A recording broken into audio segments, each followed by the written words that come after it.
62-year-old Samuel Carter had been walking the same fence lines every morning for more than 3 decades. The Montana rancher knew every fence post, every strand of barbed wire, and every acre of his sprawling 800-acre spread the way some men know scripture. The land had shaped him as much as he had shaped it, and the rhythm of life on Shadow Ridge Ranch was as steady as the sunrise. But as Samuel walked his fence on a September morning in Big Sky Country, something unusual stopped him in his tracks. What's so special about this place?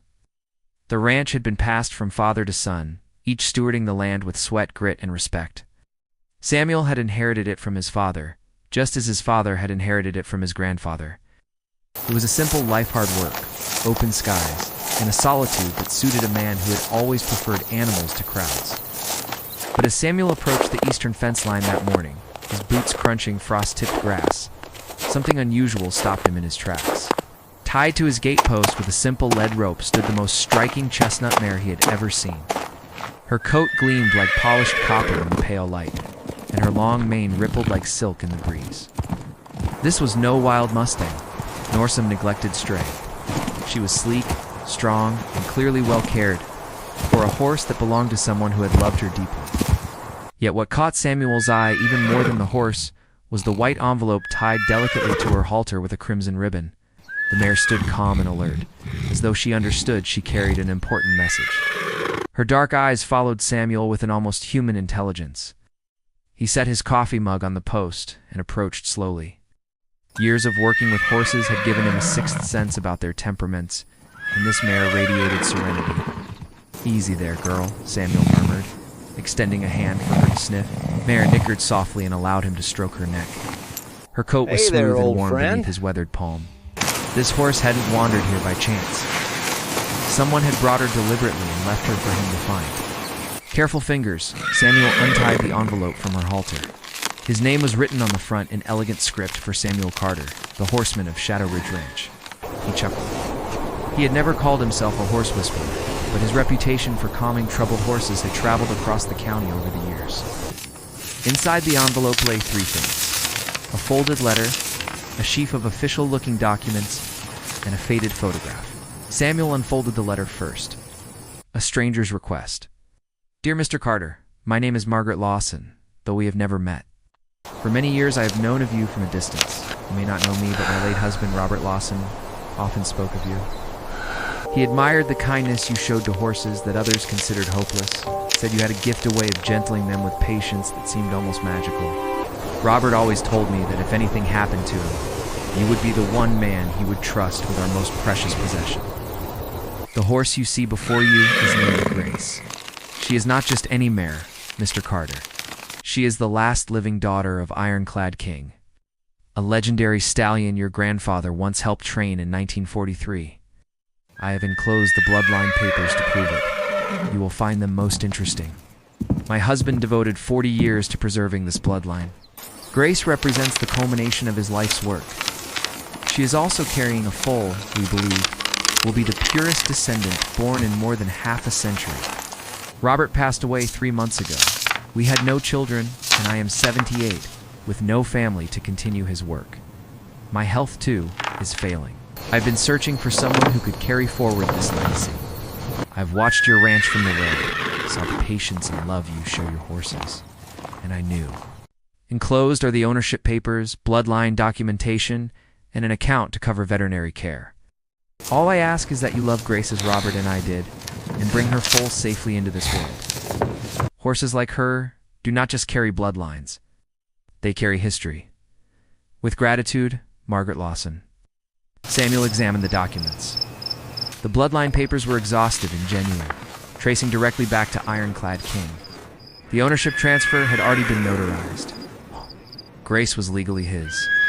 The faded photograph showed a magnificent black stallion, proud and powerful, standing in what looked like a military training ground. The back. Ironclad King, 1943, trained by Edward Carter, his grandfather. For a long while, Samuel stood silent, the weight of history pressing on him. That morning's routine had transformed his life in the space of minutes. "Oh, Grace," he said at last, stroking the mare's neck. "Looks like you found your home." The months that followed. Dr. Lindsay Harper, Samuel's trusted veterinarian, confirmed Grace's pregnancy. "Mr. Carter, if these papers are authentic, this horse could be the most valuable in Montana." Word spread quickly. Enthusiasts, breeders, even museum curators reached out, some offering staggering sums. Samuel refused them all. "I made a promise to a dying woman," he told one insistent buyer. "Some things aren't for sale." Throughout the fall, Samuel poured himself into caring for Grace in the upcoming foal. He researched Ironclad King, learning of his bravery and steadiness under fire. Grace, too, seemed to carry that calm spirit.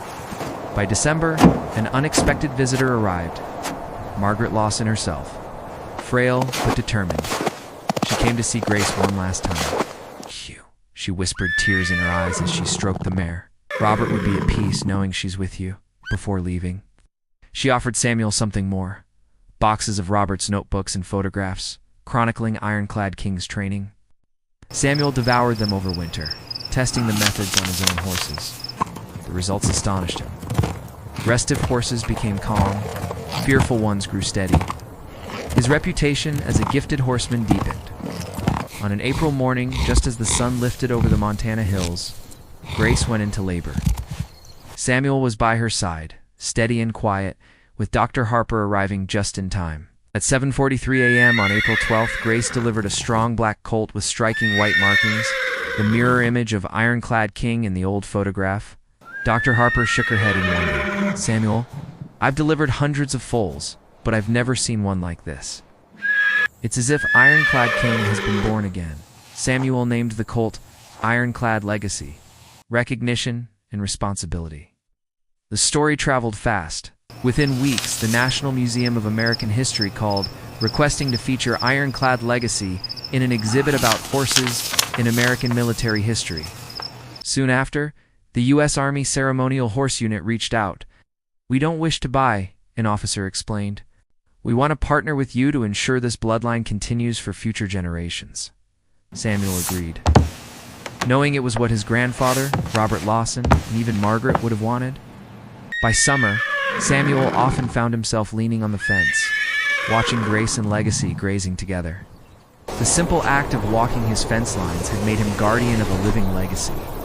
Margaret visited often, her health miraculously improved, bringing carrots for Grace and marveling at how quickly Legacy grew. "You know," she told Samuel one afternoon, "Robert always said horses choose their people." I think Grace knew exactly where she belonged. Samuel smiled, believing it too. Her new mission.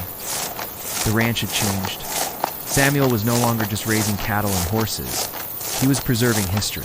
He began offering tours, teaching students and enthusiasts alike about the bloodline and the importance of preserving rare breeds. Still, his favorite moments remained the quiet mornings. Walking fence lines with Grace and Legacy trailing behind him, he felt the invisible thread tying past to present. The framed letter from Margaret now hung in his kitchen, alongside the photograph of Ironclad King. Together, they served as a daily reminder of promises kept and legacies honored. And as the years passed and the seasons turned, the horseman of Shadow Ridge Ranch continued his quiet mission, ensuring that the spirit of Ironclad King lived on, one sunrise at a time.